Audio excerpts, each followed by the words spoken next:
નમસ્કાર। આજે આપણે સ્લેટની અંદર ઓમ દોરવાનો છે।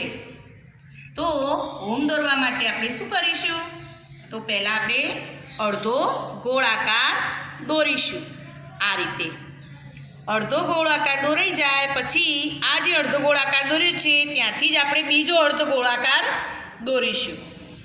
આ રીતે હવે આ અર્ધ ગોળાકારમાં જે નીચેનો ખૂણો છે ત્યાંથી એક આડી લીટી આપણે આ રીતે ત્રાસમાં લીટી જવા દઈશું।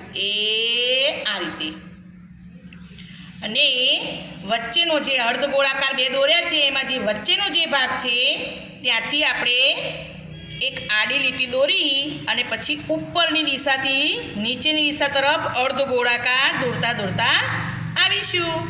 આ રીતે દોરાઈ જાય ત્યારબાદ ચંદ્રમાની જેમ અર્ધ ગોળાકાર દોરવાનો રહેશે અને એ જે ચંદ્રમાની જેમ અર્ધ ગોળાકાર દોર્યો છે તેમાં આપણે એક નાનું ગોળ દોરી દઈશું।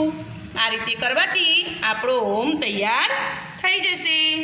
તો બાળકો, તમે પણ આ જ રીતે ઓમ ઘરે દોરજો અને તમારી દીદીને દોરીને મોકલજો। એનો વિડીયો નાનો બનાવી અને પછી દીદીને મોકલવાનો રહેશે। નમસ્કાર।